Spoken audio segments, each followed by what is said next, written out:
Donc, bonjour à toutes. Ne vous inquiétez pas pour ma voix d'outre-tombe, c'est simplement une extraction de voix. On s'est trop amusé le week-end dernier avec les experts alors que nous sommes allés voir les esprits de la forêt, nous sommes allés voir Asmodée, le gardien des trésors. Je ne vous dis pas ce qu'il nous a dit, mais on n'est pas reparti avec le trésor, on reviendra.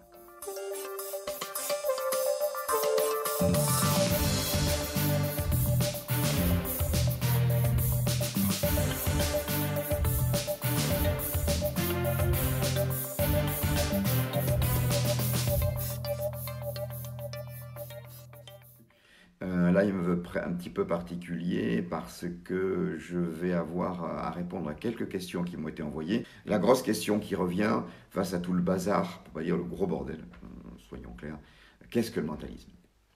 Le mentalisme, le terme même mentalisme, parce que si on veut savoir qu'est-ce qu'une discipline ou qu'est-ce qu'un objet, la plus simple des choses, c'est de prendre son étymologie, le mentalisme, et de savoir de quand ça date. C'est très simple. La première apparition du mot mentalisme date des années 1700. 1720 à peu près. À cette époque-là, il va caractériser une nouvelle école de pensée qui vient se situer entre l'Église omnipuissante et la science très mécaniste montante, qui est loin de tout comprendre à l'époque et qui relègue tout au maléfique. Et donc, entre la science et l'Église vient s'insérer une discipline qui va dire que l'homme a des capacités mentales qu'il peut développer. Puisque le mentalisme, le vrai mentalisme appelé aujourd'hui mentalisme originel, le mentalisme est le développement de toutes les capacités latentes de l'individu et les capacités aussi qu'on peut avoir à vue, je dirais les capacités qui sont évidentes, mais on peut les hyper développer. Donc le mentalisme va travailler sur plusieurs axes qu'on va voir ensemble dans quelques minutes. Le mentalisme, c'est très clair. Quoi qu'on puisse vous dire maintenant, parce qu'on dit absolument n'importe quoi, la racine du mot mentalisme, c'est mentis. Une racine qui date du XIVe siècle, qui veut dire intelligence, logique, qui veut dire raisonnement. Donc, dans les années 1700, une école philosophique, d'abord, puis après pratique, vient s'insérer entre les lobbies, déjà à l'époque, que sont l'Église omnipuissante et la science très mécaniste, pour dire que l'homme a des capacités qu'il peut développer, des capacités qu'il peut travailler, que ces capacités ne relèvent pas d'un don divin ou d'un don maléfique, mais de capacités potentielles. Et on les situe dans le cerveau à ce moment-là, parce que c'est encore une boîte assez mystérieuse, bien qu'on pourra voir au fil du temps que ce n'est pas forcément le cerveau qui est la source de tout ça, et loin de là. Mais on le situe dans le cerveau, donc dans le mentis, et ça va donner mentalisme. Voilà. Donc, vers les années 1680, presque avant 1700, on avait le in corpus de la science dans le corps et le in spiritu de l'Église qui faisait un étau très serré, qui compressait tout. Le développement personnel ne pouvait pas exister officiellement. Et à partir de 1720-1730, le développement personnel commence à pouvoir exister. Je parle en Occident, bien évidemment, commence à pouvoir exister parce que une faille entre la science et l'Église vient dire que l'homme a des capacités non pas maléfiques, mais pas encore comprises par la science. Alors on dira comme ça que le mentalisme est le creuset du développement personnel. On pourrait dire que tout le développement personnel en Occident n'existe que sur la base du mentalisme qui a fait en sorte qu'on arrête de brûler tous ces gens qui avaient des capacités de coupeurs de feu, qui avaient des capacités d'hypnose, qui avaient des capacités multiples de mémoire. Alors, on emploiera le mot creuser en quelque sorte comme clin d'œil, parce que oui, il y avait quand même un type de développement personnel avant, mais c'était un développement personnel qui relevait plus de l'hermétisme, plus de l'ésotérisme, parce qu'il était caché. On va dire qu'on peut trouver dans l'alchimie, et même encore un peu avant dans les tarots, 14e siècle, on peut trouver une démarche de développement personnel, mais vraiment très masquée, vraiment très cachée. Et le cheminement initiatique de celui qui voulait se développer était codé dans les tarots, puis dans l'alchimie, mais ça restait vraiment extrêmement fermé. On n'était pas dans un développement personnel ouvert à tous, on était dans du développement pour les initiés, qui pouvaient vraiment comprendre ce terme. Alors qu'à partir de 1700, on a dit tous les hommes, tous dans des proportions multiples, parce qu'il ne faut pas rêver, même si ça déplaît politiquement, nous ne sommes pas égaux, personne n'est égal à personne. Personne n'a le même corps, personne n'a la même intelligence, personne n'a le même type d'intelligence, personne n'a la même sensibilité, personne n'a la même beauté physique en fonction des canons et des critères qui varient au fil des années et au fil des siècles. Nous ne sommes pas égaux et les êtres humains ne sont pas égaux ni devant l'intelligence, ni devant la force physique, ni devant les capacités, ni devant les capacités mentales. Faut arrêter de raconter des sornettes à tout le monde et de laminer les gens par le bas. Non, l'idée, c'est pas de mettre tout le monde à bas niveau. L'idée, c'est d'aider chacun à trouver les domaines dans lesquels il excelle et dans lesquels il a vraiment des capacités innées pour l'aider à le développer, en acceptant que nous sommes différents et que dans chaque domaine, certains seront supérieurs à d'autres, alors qu'ils seront inférieurs à d'autres dans d'autres domaines. Donc le mentalisme, discipline de développement personnel qui naquit dès les années 1710-1720. Pour la petite histoire, c'est assez intéressant. Historiquement, anecdotiquement parlant, la première occurrence, donc la première fois où on voit le mot mentalisme écrit, c'est dans les livres, les lettres de l'éducation. Une philosophe des années 1700, Katima Cambridge, qui a écrit les lettres de l'éducation. Et on voit que le mentalisme est très relié à l'éducation des enfants. Ce qui est d'ailleurs le sujet de mon livre sur les enfants qui ont ces capacités extraordinaires jusqu'à à peu près 8-10 ans. Et à partir de là, on en fait des bons consommateurs bien pressés. On en fait des gens qui n'ont plus de capacité pour qu'ils rentrent bien dans la norme. On leur apprend une pensée bien saucissonnée et pas une pensée globale. On leur apprend à être de bons consommateurs et de bons travailleurs qui ne lèveront pas la tête du guidon. Et on les formate toujours plus petits, toujours formatés par le bas. Le mentalisme lutte un peu contre ça.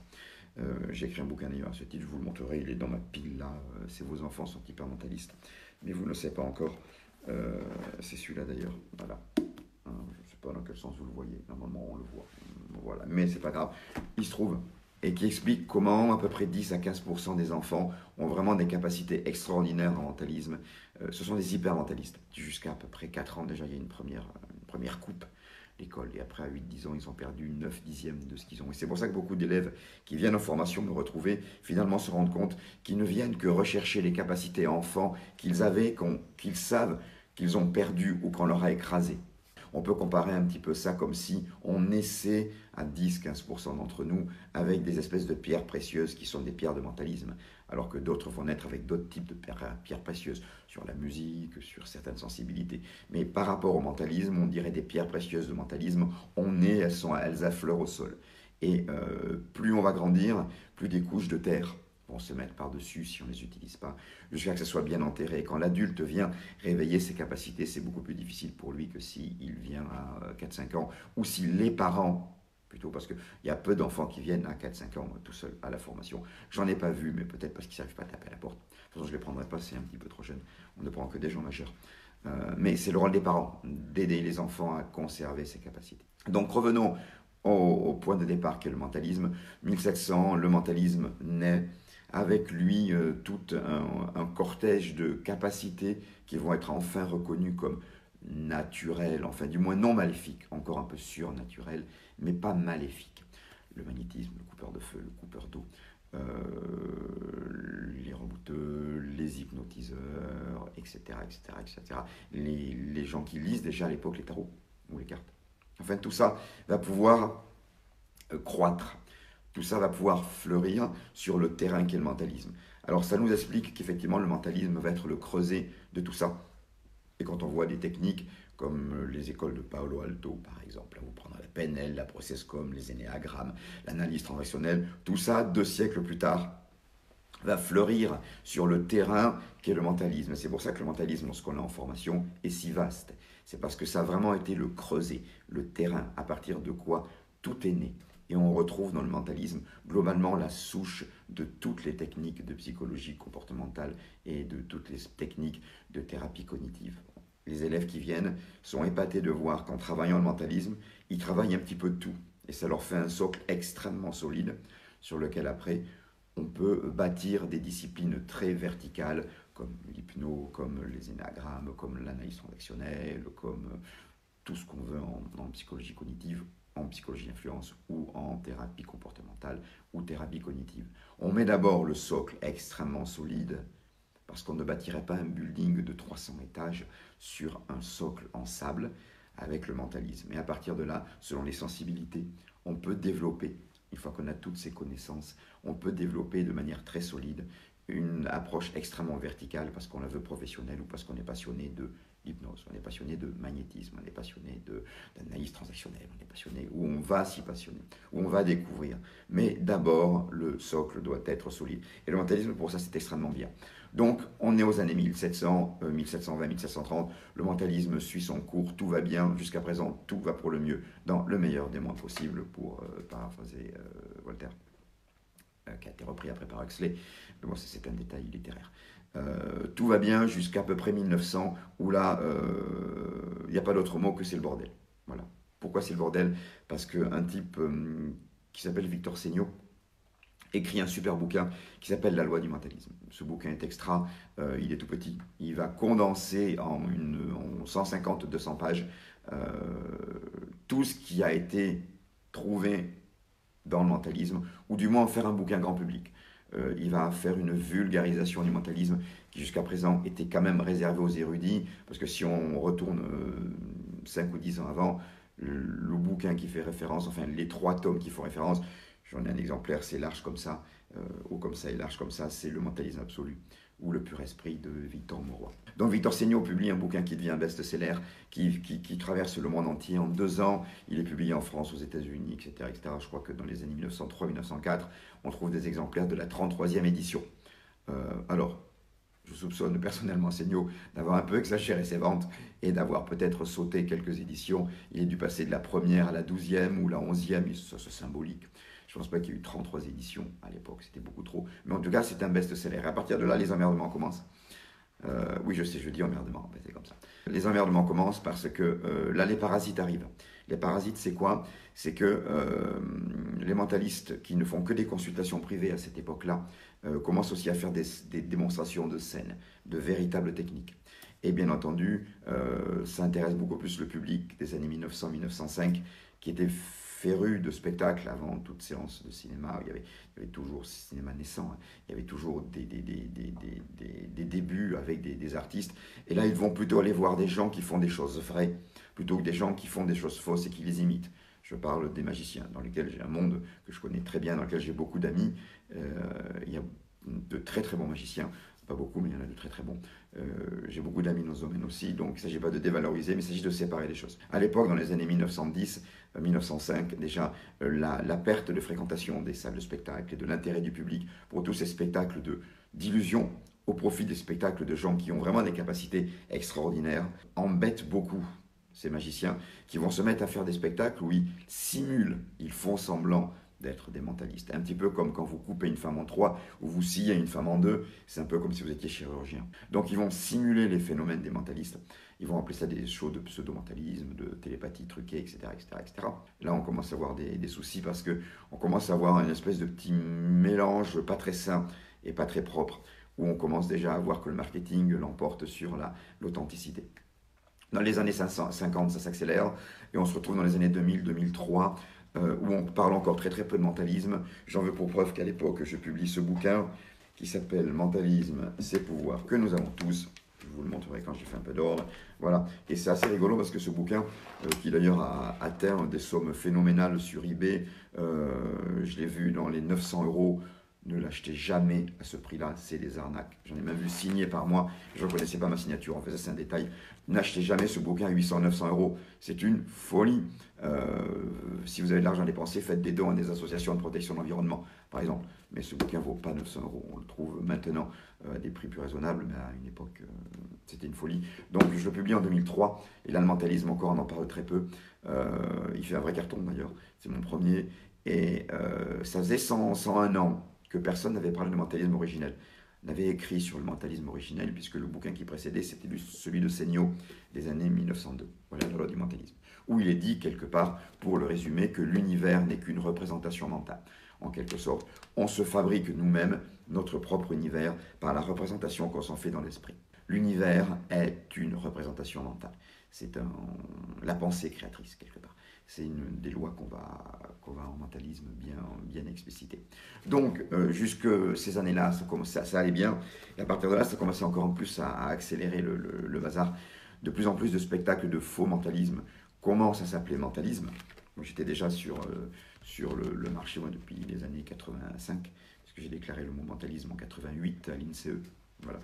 Le premier mentaliste en Europe a déclaré mon mentalisme quand je suis allé là-bas à l'INSEE pour dire que j'étais mentaliste et que je n'étais pas artiste. Ils n'avaient pas de catégorie, donc il a fallu qu'ils en créent une à l'époque. C'est pour la petite histoire, ça. Donc, dans les années 2003, on commence à voir quelques spectacles de pseudo-mentalisme qui, pour des raisons mentalisme, s'appellent des raisons marketing, pardon, s'appellent mentalisme. Écoutez, c'est un peu logique. Vous n'allez pas voir un pseudo quelque chose. Vous préférez voir quelque chose de vrai. On va pouvoir vous dire, vous allez faire un pseudo-repas. Vous n'allez jamais aller manger un pseudo-repas. Vous allez manger un repas gastro, simple, fast-food, sur le pouce, entre amis, mais pas un pseudo-repas. On n'aime pas faire des pseudo-choses. Quelque part, quand on y pense, c'est logique. Donc en marketing, le terme pseudo ne marche pas. Donc ils zappent le mot pseudo pour s'appeler mentalisme. Ce qui, dans l'absolu, est absurde, puisque les spectacles, ce ne sont que des acteurs qui font semblant d'être des mentalistes. Le public confond. C'est un petit peu comme si vous alliez voir Hugh Laurie, l'acteur qui a joué Dr House, et que vous insistiez que ce soit lui qui vous opère du cœur, parce qu'il était bon dans son film. Ouais, mais c'est un acteur. Il a peut-être des connaissances en médecine avec le temps, mais je ne pense pas qu'il soit apte et je ne pense pas qu'il serait assez fou pour vous opérer du cœur. Voilà, mais confondre un mentaliste avec un magicien, c'est aussi absurde que confondre un acteur avec son rôle. Les gens qui jouent des Indiens ne sont pas forcément des Indiens. Laurie n'est pas forcément médecin. Et loin de là d'ailleurs, et heureusement pour lui. Et depuis, c'est le bazar absolu. Donc, sachez que le mentalisme est une discipline de développement personnel uniquement. C'est le mentalisme originel. Après, tout le reste, ça peut être marrant, c'est du divertissement, c'est intéressant. Il y a de très bons artistes dans le domaine. Il y en a beaucoup que je trouve extrêmement mauvais, mais ça c'est un avis personnel. J'en connais quelques-uns de très bons, de très bonnes personnes dans le divertissement. Ce qu'on voit en télé en ce moment est absolument pitoyable. Mais ça c'est un avis personnel. Je n'ai pas la science en infusion, je le reconnais. En revanche, j'ai l'avis de quelqu'un qui fait ça et qui est pro de là-dedans depuis 88. Donc j'ai un avis quand même, j'ai un certain œil dans le domaine. Voilà, mais c'est toujours un avis personnel. Donc le mentalisme est une expérience personnelle, profonde, de développement de nos capacités mentales. D'ailleurs, il suffit de réfléchir 3 minutes.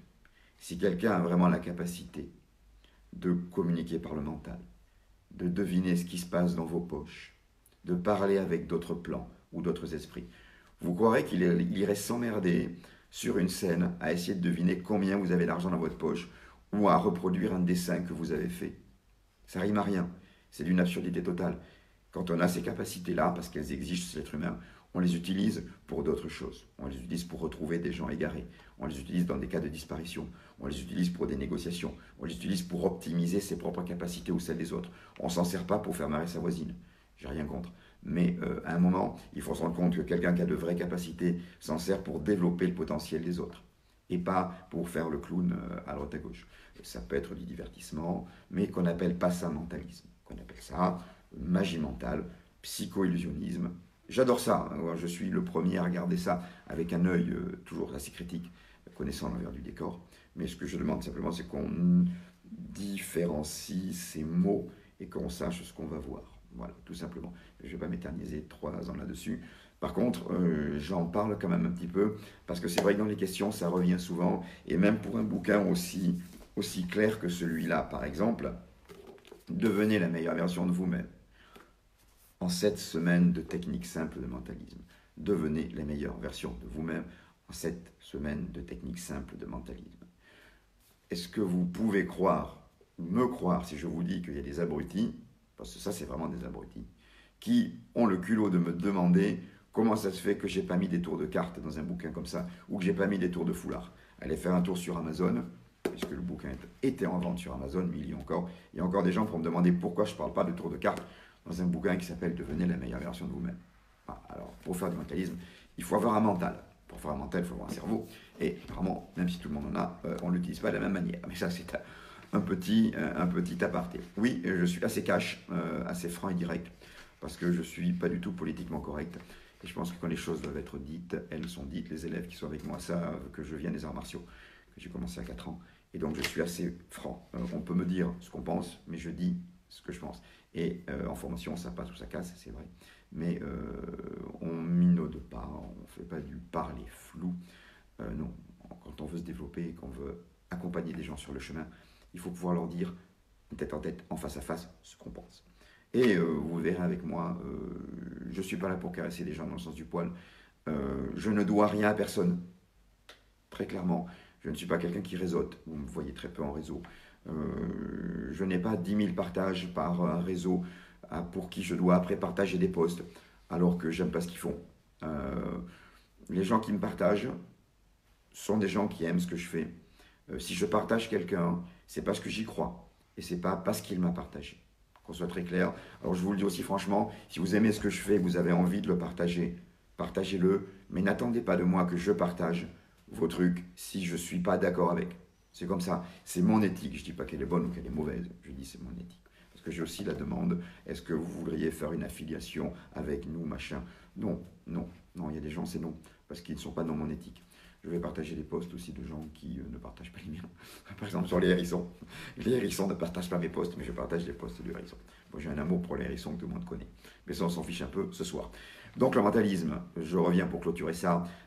Sachez ce que vous allez voir. Les spectacles sont très, très rarement du vrai mentalisme. La plupart du temps, à part quelques artistes talentueux, et il y en a peu, mais il y en a. La plupart reposent sur l'électronique. C'est pas difficile. Électronique et compère. Vous prenez ce genre de show, vous enlevez l'électronique, vous enlevez les compères, vous fermez le rideau. Et c'est dommage. Et je dis franchement que c'est dommage parce qu'il existe des gens talentueux. Des numéros de mémoire, par exemple, très talentueux. Des numéros où on fait du comportementalisme, on observe les gestes, très talentueux aussi. Je ne vais pas donner de nom là, je partagerai leur truc à l'occasion sur mon site. Ça pour moi c'est du vrai travail. Et j'aime les artistes qui travaillent. J'avoue que les trucs électroniques ou les compérages, voilà, prenez n'importe qui. Il peut faire un show avec ça. C'est dommage. Je trouve que c'est dommage qu'on voit ça aujourd'hui, comme on voit beaucoup en télé. Parce qu'en télé, c'est pas difficile. On prend un artiste, on le matraque pour le peuple. Et le mec qui produit l'émission produit l'artiste dans son show. En général, ça marche comme ça. Donc on fait sa pub sur le show télé, on banque une fois, et après, on vend l'artiste et on banque une deuxième fois. Pour moi, c'est pas honnête. Je suis bête de la vieille école, mais c'est un détail. Donc voilà un petit peu ma position sur le mentalisme. C'est pour ça que vous m'entendrez souvent parler de mentalisme originel. Et la formation est une formation de mentalisme originel, donc de développement des capacités, de vos capacités, parce qu'on a tous des capacités. Et s'il est vrai qu'on utilise 100% globalement de notre cerveau. Ouais, on vous a toujours dit que vous utilisiez 10% de votre cerveau. Connerie. Vous utilisez 100% ou 98% de votre cerveau. Et oui, quand je soulève ce CD, ils sont noirs, ils sont très jolis, le son est meilleur comme ça. Quand je soulève ce CD, j'utilise 100% de mon bras. Par contre, ce que j'utilise pas, c'est 100% de la force de mon bras. C'est pareil pour le cerveau. Vous utilisez 98-100% de votre cerveau. Par contre, vous n'utilisez que quelques pourcents des capacités de votre cerveau. Le mentalisme, c'est utiliser plus des capacités de notre propre cerveau. Entre autres. Mais il n'y a pas que le cerveau. On dit cerveau pour simplifier, mais c'est un grand tout. L'individu est un. Le cerveau n'est qu'un relais. Le cerveau n'est qu'un relais de certaines capacités. Tout n'est pas là. Tout ne peut pas tenir là. Même la mémoire, si vous voulez tout savoir. Je ne sais pas tout, mais si vous voulez tout savoir de ce que je peux vous dire ce soir. Même la mémoire. On sait aujourd'hui qu'il n'y a pas la capacité dans le cerveau, matériellement, d'avoir 50 ou 70 ans de mémoire. Il faut que ça soit stocké différemment et ailleurs. Et on comprend que le cerveau n'est qu'un relais. Mais là, il va falloir qu'on parle de multidimensionnalité de l'être. Et c'est peut-être un petit peu tôt, puisque c'est un des premiers lives.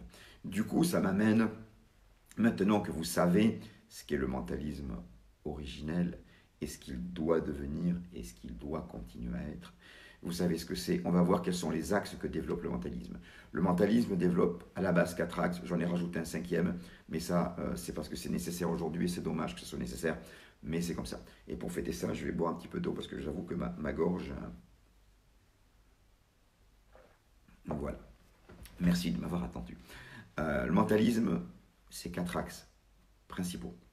Aujourd'hui, je vous dis, on en rajoute un 5e. Premier axe, le développement de vos capacités cognitives. Qu'est-ce qu'on entend par cognitif?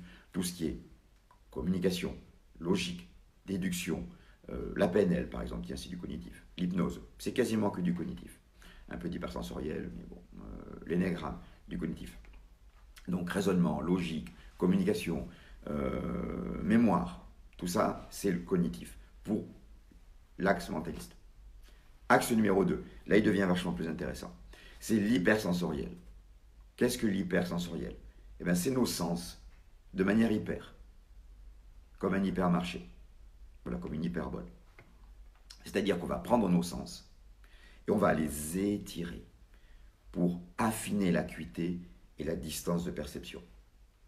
Vous avez un exemple typique, mon confrère et ami Patrick Jane, qui est capable de repérer le petit froncement de sourcil, le changement de respiration, la petite déglutition au moment, le petit mouvement invisible. En gros, en percevant ce que les autres ne perçoivent pas, vous arrivez à comprendre ce qu'ils ne comprendront qu'après, ou des fois jamais.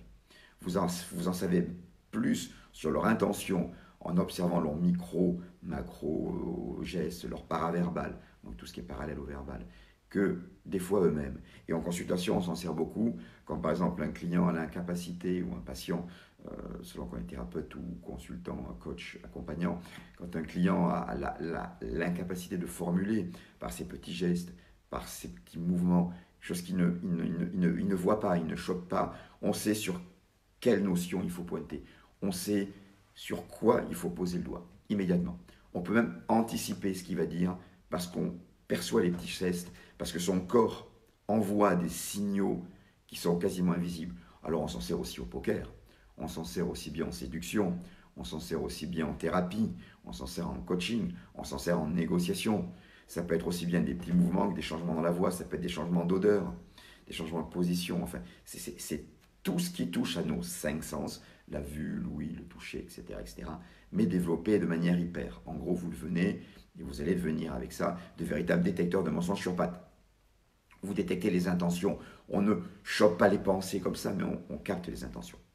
Et quand on parle de choper les pensées, on arrive au 3e axe. Et cet axe est extrêmement intéressant.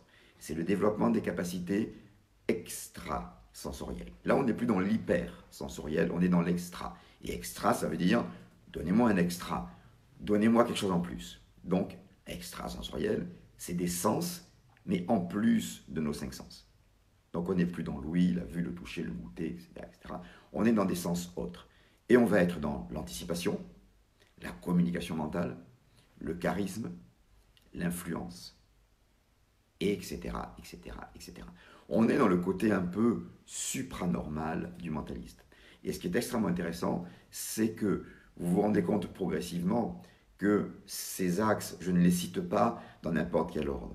Je les cite du plus accessible au moins accessible. Et quand on vous passez à l'étape numéro 2, par rapport à l'étape numéro 1, la 1 ne devient plus très utile. Lorsque vous avez passé de l'étape 2 à l'étape 3, la 2 n'est plus très utile. En quelque sorte, tout ça ne sont que des marches. Et par exemple, lorsque vous avez la capacité d'observer les micro-mouvements, les micro-gestes et tout ce genre de choses, c'est une énorme capacité. Mais il y a au-dessus. Au-dessus, c'est travailler votre extrasensorialité. Avoir la capacité d'anticipation, de communication, de pensée, recevoir ou émettre, de charisme, d'influence, et donc aussi de projection à distance. On va y revenir tout à l'heure. Lorsque les élèves en formation vont travailler sur un disparu, par exemple, comme ça a été fait il y a quelques temps, ou alors lorsqu'on s'est projeté à Notre-Dame, qui était en feu, et les élèves ont eu des conclusions qui sont totalement différentes des conclusions officielles qui, comme par hasard, étaient déjà là avant même que l'incendie soit arrêté. Il avait à peine commencé que déjà les conclusions officielles étaient là. Mais c'est un petit détail. Tapez sur YouTube Révélation Pascal de Clermont, Notre-Dame. Vous aurez des surprises. On va y revenir tout à l'heure. Donc, lorsqu'on travaille sur le 3e axe, l'extrasensorialité, eh ben, on va pouvoir se passer du cognitif et se passer de l'hypersensoriel. Mais travailler directement là est difficile. Donc, on va marche par marche. D'ailleurs, entre parenthèses, pour revenir une minute sur le 2e axe, celui de l'hyper-observation, de la possibilité de voir les petits gestes, voir les micro-mouvements. Là aussi, il faut arrêter les légendes, il faut arrêter les conneries. Vous allez trouver des tonnes de livres comme ça, qui vont vous montrer que parce qu'une personne croise les bras ici, parce qu'il a le petit doigt gauche, non, c'est le droit là, pardon, mais vous devez voir à gauche dans la vidéo, qui bouge un peu, qui est rabattu, qui est ici ou ici, ça veut dire que, ça veut dire que, ça veut dire que, ça veut dire que. Tout ça, ce ne sont que des falaises. Ce genre de lire votre client un livre ouvert ne rend riche que les gens qui écrivent les bouquins là-dessus et qui vendent des séminaires. Les signes d'une personne varient chez chaque personne. Par exemple, je vais prendre un exemple très simple d'une personne que je connais très bien, moi. Charité bien ordonnée. Je croise souvent les bras. Alors vous allez me dire, ouais, il se ferme, ouais, il n'est pas content, ouais, ben non. Je ne ferai pas un strip là malgré la demande croissante des auditrices. J'ai l'épaule complètement abîmée. Du coup, cette position-là, pour moi, est une position de confort qui me permet de soutenir mon épaule, qui me fait mal, puisque suite à un accident, elle s'est retrouvée là.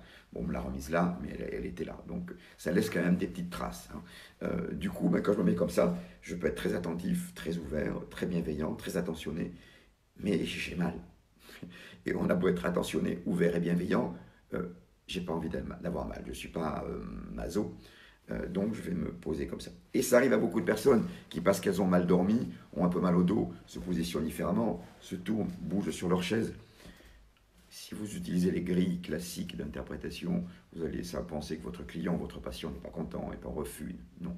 Oubliez tout ça, ça n'a aucun intérêt.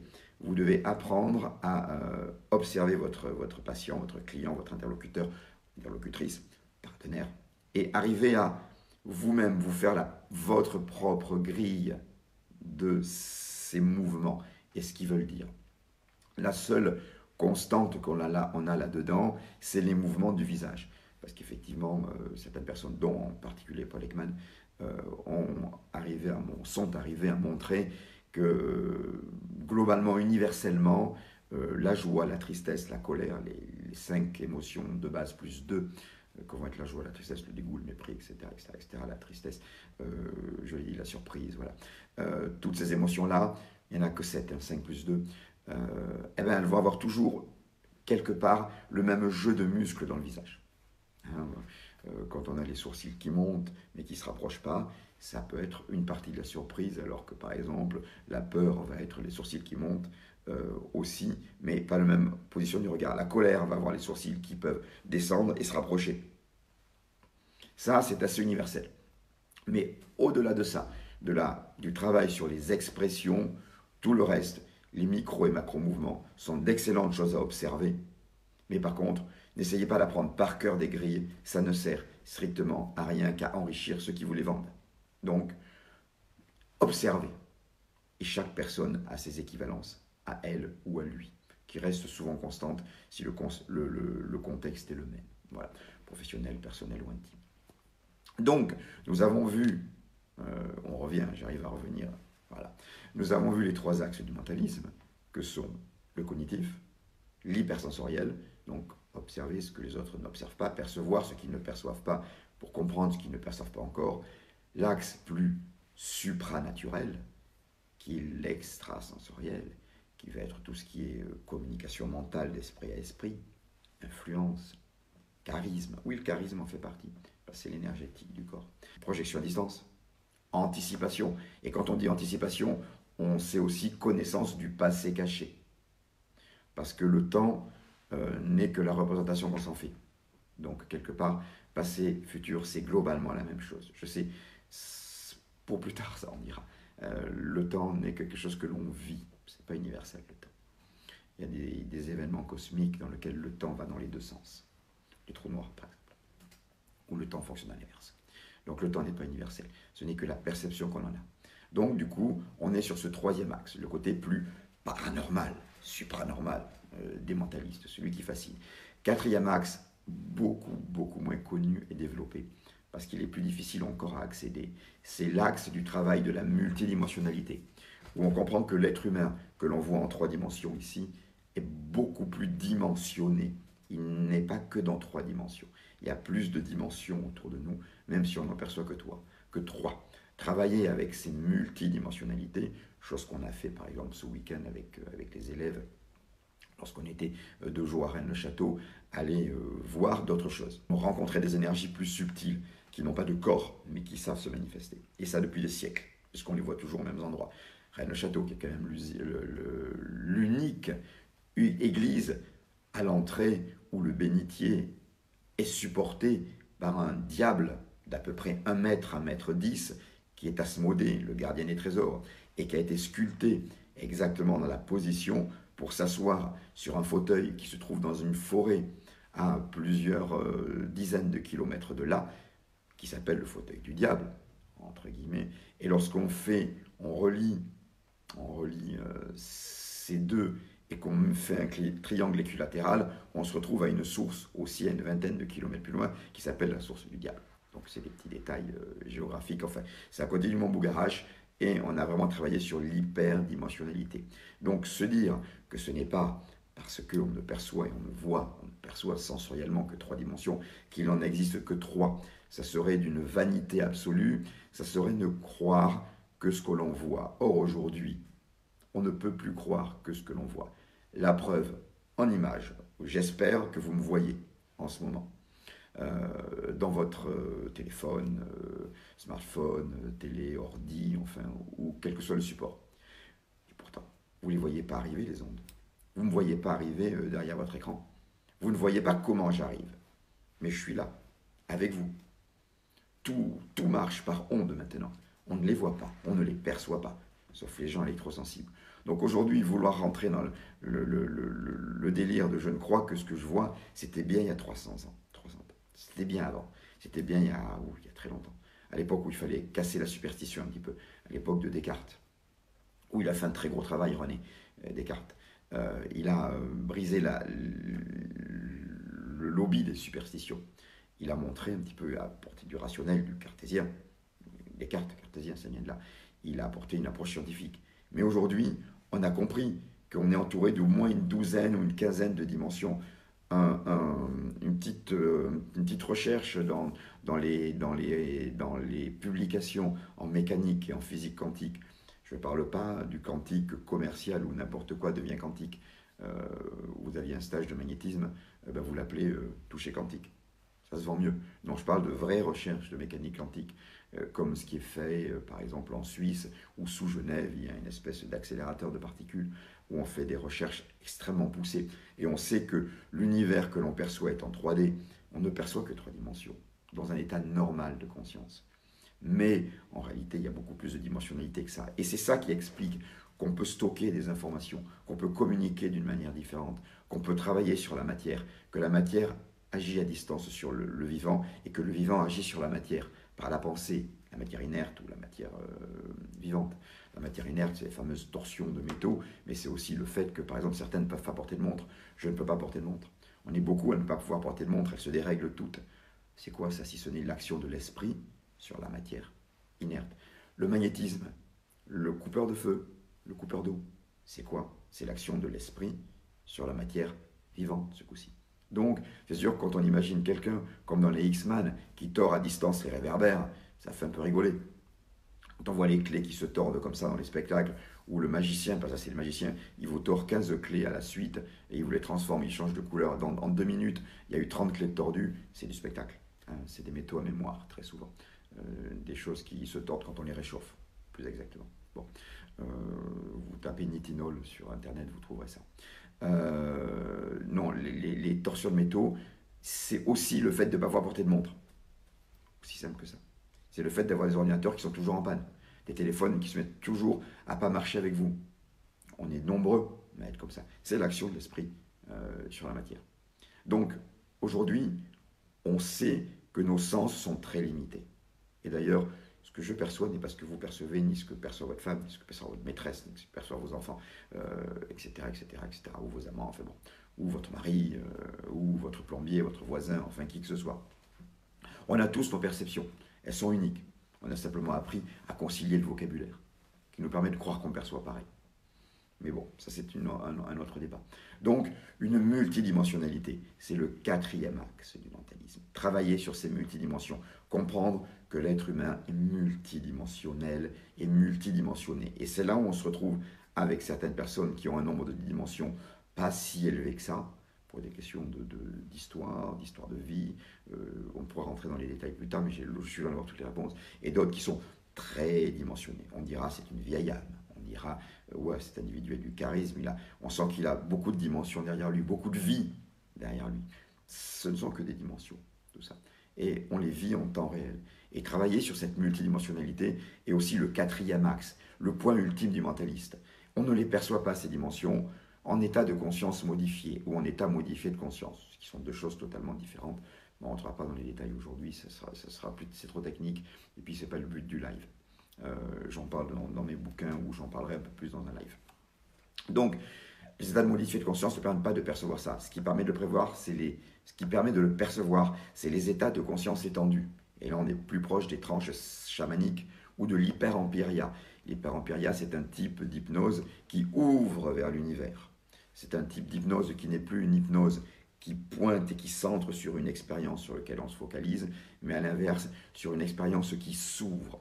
Le vrai terme est hyper-empiria, c'était inventé par Don Gibbon aux alentours des années 70. Vous le trouverez aujourd'hui labellisé sous plein de noms que je ne vous donnerai pas, vous les reconnaîtrez, où tout le monde prétend avoir inventé cette hypnose qui ouvre. Plongez-vous dans les livres des années 1960-1970, tapez Don Gibbon, Hypnose as a State of Arts. Par exemple, le seul dommage qu'il y a eu, c'est qu'il a écrit peu de livres, en tout petit, personne ne les lit, sauf ceux qui veulent utiliser ça pour s'inventer un nouveau truc qui existait déjà. Mais ça, ce n'est aussi qu'un détail. Ça casse ce soir, hein. C'est la voix qui pose. Mais c'est une réalité qu'il faut dire, voilà, parce que vous ne voyez pas pourquoi on caresserait les gens dans le sens du poil. Il y a beaucoup de bordel dans toutes ces disciplines. C'est dommage, parce que ça empêche les gens bien de travailler. Sérieusement, ça empêche tout un ensemble de gens, de thérapeutes, de coachs, je le vois avec mes élèves, je le vois avec d'autres élèves, de s'installer et d'apporter du bien aux gens, parce que n'importe qui aujourd'hui s'improvise coach, n'importe qui s'improvise accompagnateur, n'importe qui s'improvise thérapeute, fait toutes les conneries du monde possibles et imaginables, s'accapare toutes les techniques, chaque personne a inventé sa technique. Il a fait 2 stages de réflexologie. Ça y est, il y a la plaque de réflexologue avec la technique de machin, unique au monde. Il va falloir arrêter un petit peu parce que vous trouvez après des prestations à 10, 20 euros qui sont nulles. Et les bons qui voudraient vivre de ça n'y arrivent plus. Parce qu'ils sont en concurrence avec des nuls qui resteront sur le marché 6 mois à polluer, à casser le marché avec des tarifs hyper bas. Et ne permettront pas à ceux qui ont travaillé, qui veulent vraiment apporter et qui ont les compétences de bosser. Donc là aussi, lorsque vous choisissez votre thérapeute ou votre coach, soyez extrêmement vigilant sur ce qu'il a fait, sur son intention. Ne cherchez pas le prix. Sachez que quand vous allez voir un thérapeute, un coach, un mentaliste, posez-vous la question. Le prix que vous allez y mettre, c'est aussi la valeur que vous vous donnez. Donc, pensez-y. Ne cherchez pas toujours plus bas. Donc, ça c'était un petit aparté aussi au passage. On a donc dit 4 disciplines, enfin 4 axes de développement dans le mentalisme. Et bien évidemment, plus on travaille dans le cadre de ce qu'on appelle l'hyperdimensionnalité, plus on comprend que l'individu est baigné dans un champ qui comporte plein de plans, on va dire, moins on a besoin des 3 autres, quelque part. Comme quand on a travaillé l'hypersensoriel, l'hyperobservation, le cognitif n'est plus si utile que ça. Comme quand on a travaillé l'extrasensoriel, communication mentale, anticipation, on n'a plus besoin de l'hyper-observation. C'est un petit peu comme ça, vous voyez, c'est comme une échelle. Et à côté de ça, il y a un 5e plan, un 5e plan de travail. Ce plan, je ne devrais pas avoir enseigné. Sincèrement, il n'existe pas dans le mentalisme originel. C'est quelque chose qui devait être enseigné à l'école. La méditation, la respiration, la gestion des personnalités toxiques, comment arrêter de se faire vampiriser par des gens qui prennent votre énergie, par des pervers narcissiques. Ça, c'est le travail des personnes contre les personnalités toxiques. La gestion du sommeil, de l'alimentation, dont je parle tant dans celui-là, par exemple, pour le développement de votre cerveau. Bon, tout ça, on ne devrait pas l'avoir enseigné. Ça devrait être quelque chose qu'on devrait apprendre à l'école. Voilà.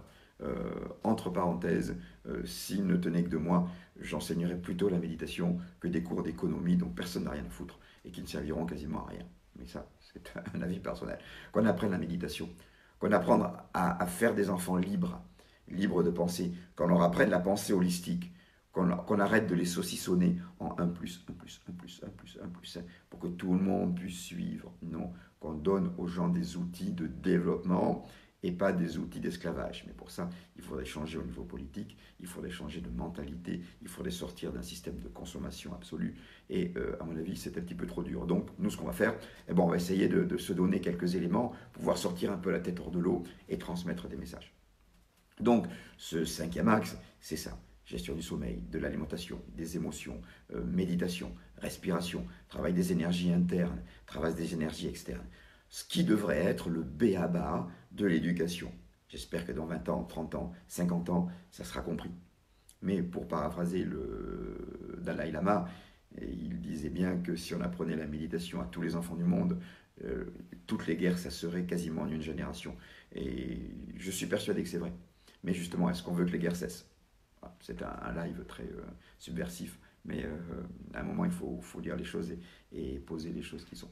Le mentalisme, c'est se donner les outils pour se dépasser et amener les autres dans ce sillage. Il ne s'agit pas d'écraser les autres, il s'agit d'amener les autres à se dépasser aussi. Parce que Confucius disait, pour être sur le chemin, pour montrer le chemin, pardon, il faut être sur le chemin. Donc on est tous en processus d'évolution, et l'idée c'est pas d'utiliser le mentalisme pour écraser les autres. Ça ne fait pas grandir d'écraser les autres. On grandit en grandissant et en entraînant les autres derrière soi pour qu'ils grandissent au-dessus. Il y a un auteur que j'aime bien qui est Kavana, pas Kavada, hein, Kavana, l'ancien Harakiri, qui disait la liberté c'est ce que permet la longueur de la chaîne. Et pour moi c'est la plus belle définition que j'ai trouvée de la liberté. Et je pense que le mentalisme c'est donner quelques maillons de plus. On ne sera pas libre, on ne sera jamais libre totalement. On est trop engorgé et coincé dans un système. On ne peut pas être totalement libre aujourd'hui. Mais on peut se donner des possibilités supérieures. Voilà un petit peu ce qu'est le mentalisme. Le mentalisme est un outil de libération de l'esprit, de libération de l'âme, de libération du corps. Et par âme, je préférerais dire de l'essence de l'individu, parce que l'âme est quand même reliée à un concept assez judéo-chrétien. Et comme le mentalisme est compatible avec toutes les religions, puisque le mentalisme n'est pas religieux, il y a un côté mystique qui s'adresse au mystère de l'univers, qui croit dans les liens de cause à effet, de causalité universelle, divine, avec un grand comme ça, qu'on n'est pas là par hasard, mais on ne s'accroche pas à un dieu en particulier ou à un multidieu. Donc on parlera plutôt de mysticisme. C'était déjà pas mal de choses sur le mentalisme. Ça répond en même temps à pas mal de questions. Donc au passage, ça a répondu aussi à qu'est-ce que vous allez apprendre en formation.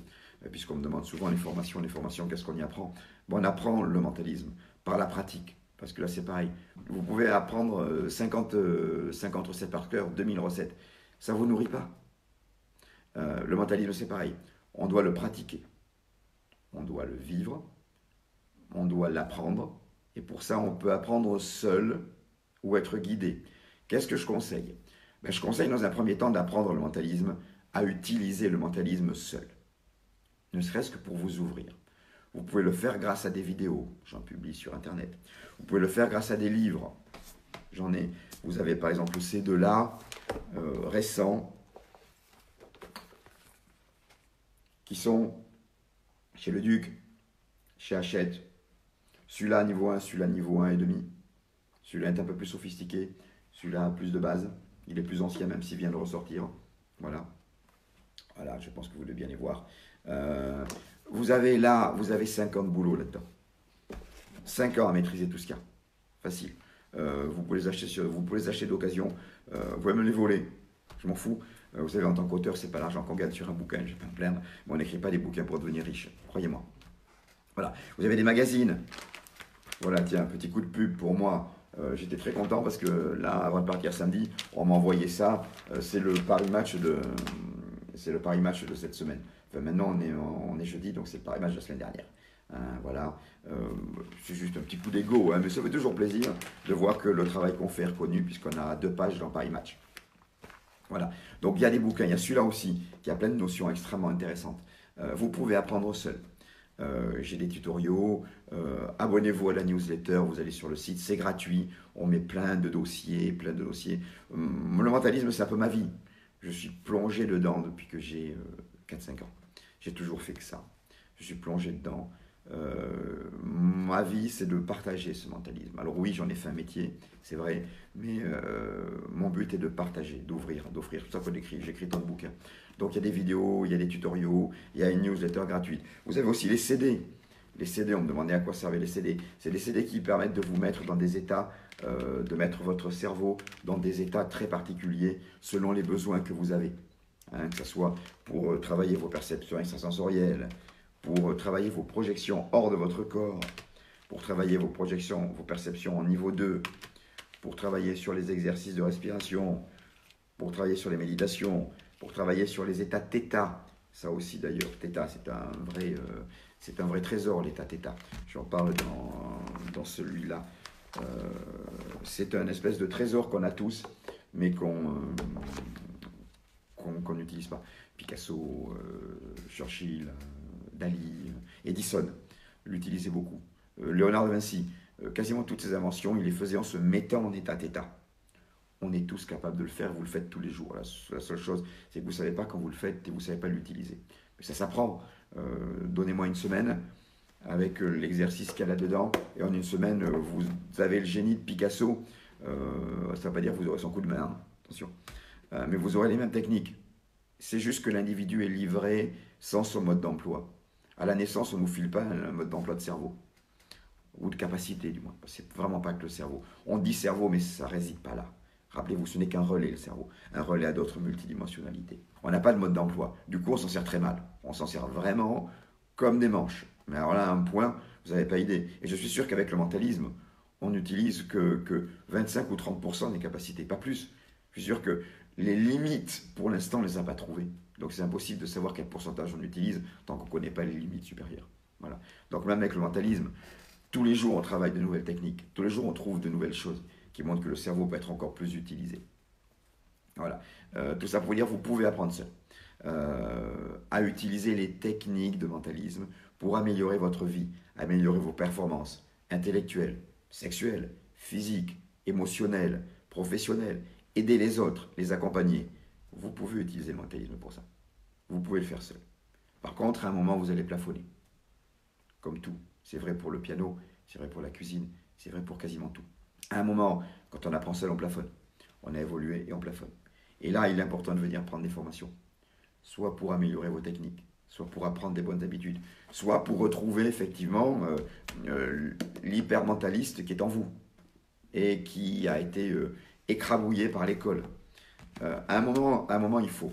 À un moment, il faut venir dans le présentiel. Mais ce ne sera qu'une partie. Moi, mon vrai bonheur, ce serait de savoir que la Terre entière utilise des capacités du mentalisme, utilise des techniques du mentalisme pour améliorer sa vie. Parce que quand on voit tout le bordel qu'il y a, quand on voit tout le malheur, quand on voit toute la méchanceté, quand on voit tous les mensonges, quand on voit toute l'injustice, quand on voit toute la pauvreté, quand on voit tout ça, alors qu'il y a beaucoup de principes en mentalisme, de travail de capacité, qui permettraient de régler peut-être pas tout, mais énormément de choses, c'est ce qui me fait le plus mal au cœur. Et c'est pour ça que je fais tout pour véhiculer toutes ces connaissances à ma manière, à ma mesure. À la mesure de ma démesure, je dirais. Mais ce n'est qu'un colibri, hein. Je ne fais que le colibri, mais je fais mon travail. Si chacun pouvait l'utiliser, tout le monde ne deviendra pas mentaliste, mais c'est parce que vous jouez, vous faites de la peinture, que vous allez devenir peintre professionnel. Vous pouvez vous éclater à faire de la peinture et faire de super tableaux, mais c'est pas ça qui fera que vous deviendrez peintre professionnel. Vous pouvez adorer jouer à la musique, du piano, du tuba, du saxo, du triangle, de la guitare, mais ça ne veut pas dire que vous deviendrez guitariste professionnel. Et vous pouvez vous éclater en jouant de la guitare et être meilleur que certains guitaristes professionnels. Mais passer professionnel, c'est une autre démarche. Donc tout le monde ne deviendra pas mentaliste professionnel. Mais par contre, tout le monde doit, s'il veut vraiment avancer, utiliser les principes du mentalisme dans sa propre vie. Vous pouvez le faire seul, commencer. Ensuite, vous venez, vous suivez les formations présentielles. Par exemple, hein, il y a plein d'autres choses. On est en train de mettre en place d'autres choses pour répondre un peu mieux. Voilà à quoi servent les formations. Ça vous permet de passer à une étape supérieure. Et par exemple, aujourd'hui, je suis assez satisfait parce qu'on vient d'achever la formation de niveau 4. C'était la première année et vraiment, ils ont été au top. D'ailleurs, je suis sûr qu'il y en a une partie qui m'écoute. Ceux qui ne m'écoutent pas, mais c'est tant pis pour eux. La honte pour les experts qui n'écoutent pas. Mais ceux qui écoutent, je vous dis, vous êtes super bien débrouillés puisqu'ils arrivent à se projeter mentalement dans des lieux. Ils arrivent à faire des diagnostics intuitifs. Ils arrivent à faire des choses extraordinaires. C'est pas moi. Moi, je ne suis que la clé. Mais c'est eux qui poussent la porte. C'est eux qui travaillent sur eux. Moi, je ne peux que leur montrer comment utiliser l'outil. Ils arrivent à revenir dans des vies passées, des vies futures, des matérialités passées, des matérialités futures. Ils arrivent tous. Il n'y a pas besoin de dons. On arrive avec du travail dans ce domaine, plus ou moins facilement, mais on y arrive. Les formations, c'est ça. Et ce week-end, on a fait un super truc. Pourquoi je suis assez content? Parce qu'on a maintenant 4 niveaux, et bon, avant qu'il y en ait un 5e, il y a encore pas mal de travail. Mais vraiment, ils arrivent à se projeter à distance. Par exemple, ils se sont projetés il y a quelques semaines dans Notre-Dame alors qu'elle était en feu. Et là, vraiment, je ne veux pas déflorer, mais les résultats sont stupéfiants. Pour vous donner une idée de la manière dont ça se passe, vous prenez 10 personnes, 5 qui sont en état de conscience modifié, 5 qui sont à côté pour prendre des notes précisément de ce que leur dit leur partenaire. Donc, une personne en état de conscience modifié, une personne à côté qui note tout ce qu'il murmure. Au mur est affichée une enveloppe opaque, vierge. Personne n'a aucune idée de ce qu'il y a dedans. Et là, selon un protocole, ils vont se projeter mentalement dans la cible. L'idée n'est pas d'aller dans l'enveloppe, on s'en fout. L'idée est d'utiliser le contenu de l'enveloppe, la photo, comme un support, une porte d'entrée. Et donc là, cette porte d'entrée, c'était Notre-Dame. Ils sont donc allés se projeter à partir de la photo. Ils se projettent sur le lieu physique de Notre-Dame, alors que leur corps reste dans la salle de formation. Alors ça paraît étrange, mais si vous prenez les livres sur la guerre froide, les États-Unis et le bloc soviétique ont beaucoup travaillé ces techniques appelées projection à distance. Certains, mal informés, appellent ça remote viewing, mais le vrai terme étant projection à distance ou perception à distance, ce qui est deux choses différentes. Remote viewing étant le terme grand public, on va dire, qui est d'ailleurs vulgarisé, mais chez les mentalistes et chez les gens un petit peu bien informés là-dedans, le terme PAD, qui veut dire projection ou perception, c'est deux niveaux différents. D'abord, c'est le niveau de perception, le niveau de projection est plus hard. Leur permet de se projeter à distance, comme les espions psy russes ou américains allaient se projeter dans des bases soviétiques, allaient se projeter dans des endroits où il se passait des choses. Saddam Hussein, en l'occurrence, était traqué par une équipe de remote viewing, entre autres. Mais ça, il suffit de regarder les archives déclassifiées et vous trouverez ces informations. Donc, cette capacité-là, on l'a. D'ailleurs, les premières personnes qui l'ont utilisée étaient des Français. Ce n'est pas américain, contrairement à ce qu'on croit. C'est un colonel français qui a le premier, dans les années 30, 20, 30, durant la Première Guerre mondiale, posé les bases de ça. C'est peu su, ça, cette information. Les Américains ont dit c'était eux, non, c'est un colonel français en réalité. On peut faire un cocorico sur un truc, on se les fait piquer comme d'habitude. Bon, mais ça, c'est typique souvent de ce qu'on trouve en France. Mais bon, ça ne change pas. Mais bon, après tout, on s'en fout un peu. Donc, ils ont eu la capacité de se projeter, ces élèves-là. Ces experts, on les appelle, avec un X. Pas expert, hein, expert avec un X. Ils se projettent dans Notre-Dame, ils se projettent dans l'enveloppe, et là, ils vivent. Ils vivent l'incendie. Ils sont dans l'incendie. Ils sentent leur corps dans le feu. Ils voient ce qui s'y passe. Ils entendent ce qu'il se dit. Ils voient ce qu'il s'y passe réellement, et non pas ce qu'on nous a dit qu'il se passait. Avant même que quelconque conclusion ait été tirée, on avait déjà les conclusions officielles. En tous les cas, je ne dis pas qu'ils ont eu la vérité.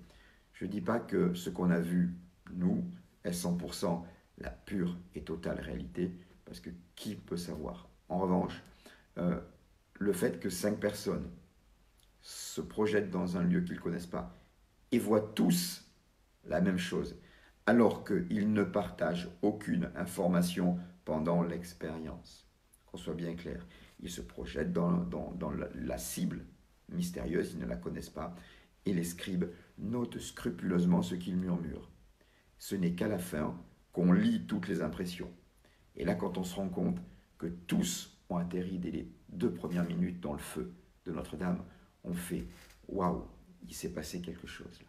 Là, il s'est passé quelque chose. Là, on tient quelque chose de gros. » Et quand on regarde la cible et qu'on voit effectivement que c'est Notre-Dame, on fait « Waouh, c'est pas gros, c'est énorme. » Par contre, lorsque ce qu'ils y voient est totalement différent de ce qu'est la version officielle, eh bien, ça mène peut-être pas à avoir des affirmations, parce que chacun est libre de trouver sa vérité. Mais au moins, ça amène à se poser de très bonnes questions. Et c'est un petit peu comme ça qu'on conclut la vidéo. Allez jeter un coup d'œil ou regardez sur le site Facebook, elle doit y être encore, Révélation, ce qu'ils ont vu à Notre-Dame, Pascal de Clermont, Notre-Dame, je pense que vous trouverez ça facilement. Alors bon, on a monté ça à la One Again, hein, le film, parce qu'on n'est pas là pour faire des montages cinéma, on est là pour passer de l'information. Donc on essaie de faire ce qu'on peut, mais on n'a pas non plus léché ça comme un producteur pro, parce que tout est fait par moi, par les élèves, enfin. On veut être autonome, parce qu'on veut justement pouvoir dire ce qu'on pense. Et c'est pour ça qu'on réseaute très peu. C'est pour ça que si vous voulez partager la vidéo, partager ce qu'on fait, partagez-le. C'est un plaisir. Partagez, partagez, partagez, parce que nous ne réseautons pas simplement pour pouvoir vous dire ce qu'on pense réellement, et pas devoir à machin ou à machine lui renvoyer des politesses. Il m'a été demandé, effectivement, les 2 livres qu'on trouve le plus facilement actuellement sont ceux-là. Effectivement, C'est ce que vous trouverez très facilement partout, à la FNAC, en France, en Belgique, partout. On prépare des traductions d'ailleurs. Entre parenthèses, ceux qui m'écoutent, si quelqu'un veut faire une traduction, j'ai besoin de traducteurs et de traductrices en anglais. Donc, j'échangerai une traduction contre une formation de niveau tech ou de niveau prat. Enfin, bon, voilà. Au choix selon là où en est la personne. Je pense que ça va être l'heure de conclure. C'est pareil, les CD, vous trouvez ça sur le site. Je vous remercie de m'avoir supporté si longtemps, parce que je regarde mon petit compteur et j'ai vu que j'étais vachement long. Mais c'est pas grave, il y a tellement de choses à dire, et puis le mentalisme, c'est passionnant. On dirait que ça me passionne. Alors j'espère que ça vous passionne aussi, parce que ça me passionne. Je n'avais pas envie de m'arrêter parce qu'il était 60 minutes.